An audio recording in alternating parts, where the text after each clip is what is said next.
Hello, I'm Dr. Greg Brannon, the Medical Director here at the Youth Institute. Confusion. What do I eat? This diet, that diet, this diet.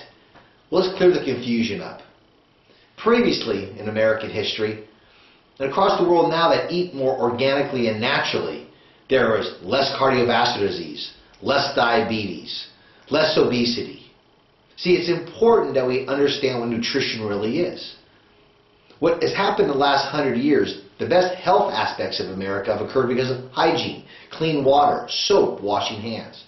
But the sad part is these diseases of obesity and diabetes and cancer and cardiovascular disease have increased in the last 100 years when supposedly our medical care has been better. And yes, our medical care is phenomenal for traumas and accidents and these high-tech surgeries. But overall, we got to get back to the basis of nutrition that keeps our body healthy. See, our body is built not just to exist, but to thrive in this environment if given the right supplementation, the right hormone balance, and the right nutrition. See, we become accustomed to living with these chronic diseases. The question is why? Where did they come from? Thomas Jefferson said, if a people ever allows the government to tell them what foods to eat and what medicine to take, they'll be in a worse state of tyranny. Let that sink in. See, the government is not the best caretaker of you. The king and queen is in the mirror. That's you and I. Knowledge is power. We can't rely on so-called experts and simply wait for them to, the ivory towers upon high, coming down and tell us how to eat. That's been proven not to be beneficial. I believe in experts. I believe information is critically important. But we should read as much as possible and absorb as much as possible, because the responsibility on your health falls upon you. What's very interesting is, previously in American history, when we had less heart attacks and obesity and diabetes, we didn't have the government involvement in diet. In '77 was a very interesting time.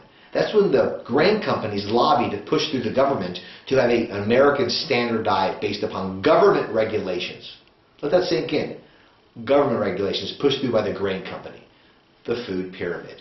When you look back at the data of cardiovascular disease, diabetes, atherosclerosis, metabolic syndrome, polycystic ovarian syndrome, they've all increased since the mid-'70s when we became more of a fat and protein eating society to more of a carbohydrate eating society. That causes insulin resistance and causes our complications we have. So let's back up here and say, okay, move the politics away, because when government gets involved, their coercive involvement of pushing their dollars and their power about regulations, that actually skews the free market. Let's let you and I dictate what we want to eat by using the free market and our own knowledge. So what I want to do here at the Youth Institute is really very important. This is not a weight clinic. What we look at very simply is you as the individual. We know that the foundational base built is crucial on having physiological levels of bioidentical hormones proper. Without that proper hormonal balance, nothing really works. Then you have the right supplementation act as cofactors to let the enzymatic processes that our body already have to be at their optimal. Then we supply with the right nutrition. That's what's crucial. So the American standard diet versus what we've heard about ketogenic diets, paleo diets, these other kind of diets around the world. Anything that moves away from a high carbohydrate diet is better. But it looks like the literature we looked at before, previously the last 50 to 100 years, is when we eat predominantly fat. Healthy fat has been the mainstay of a healthy diet over the last thousands of years. So we look at America. It's 50% carbohydrate, 35% fat, and only 15% protein. But that has led, as I talked about, living with these chronic aspects of diseases.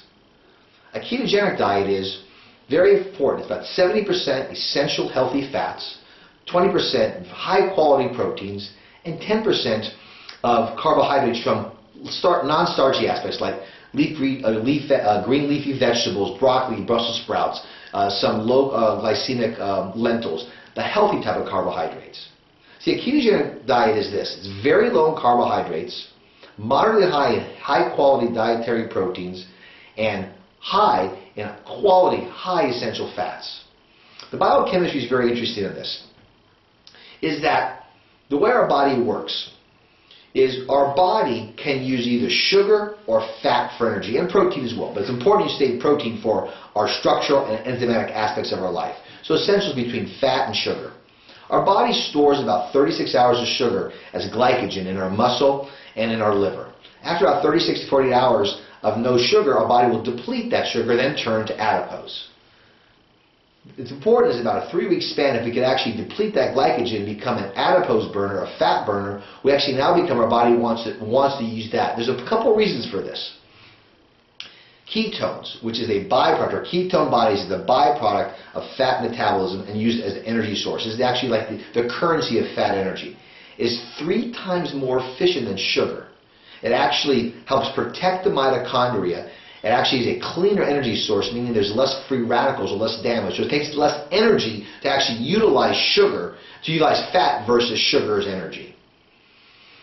The benefits of this is interesting. At the brain, using ketones, which are again 3 times more efficient than sugar, the ketone bodies as energy for the brain has been shown to have actually more nerve and synaptic growth within the brain connections themselves, which has mental alertness, increased improved cognitive ability, and mental sharpness.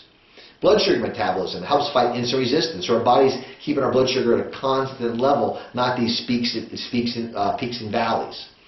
Also, it's very interesting in our cardiovascular health. It's shown that actually the mitochondria, the cardiac tissue, actually uses energy better as the fat cells, again, showing more efficiency to the heart and vascular system. A byproduct of this is not the goal of this, but a byproduct is to lose weight, or what I'm saying is to be the healthy weight you're supposed to be. Just weight losing by itself is not the end-all, the be-all. As long as it falls together with a natural losing of weight, I mean a portion of muscle and adipose together. And all this is based upon the foundational principle of having the hormones balanced at the optimal physiological level. You do the right supplementation, and that allows you to be the best you can be. One little interesting thing on sugar. Dr. Otis Warburg in 1924 actually won the Nobel Prize in 1931, if I'm correct on that. He actually showed that cancer cells only grow on glycolysis, which is using sugar, and actually cannot grow in a ketotic state. That's a very interesting aspect to know that cancer cells need sugar, and fat is their enemy. See, we don't get fat, we don't get unhealthy by eating fats. We get unhealthy by eating too many sugars in a proportion that's not built physiologically for our body. So to sum this little video up, here's this.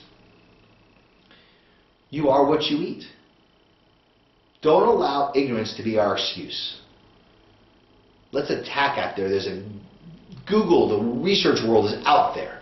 Do your research, do your work, ask questions. Understand that it's very important that we age and age gracefully.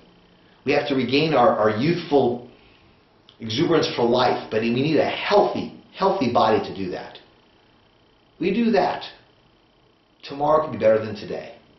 Again, this is Dr. Greg Brannon, the Youth Institute, the Medical Director. I thank you for your time.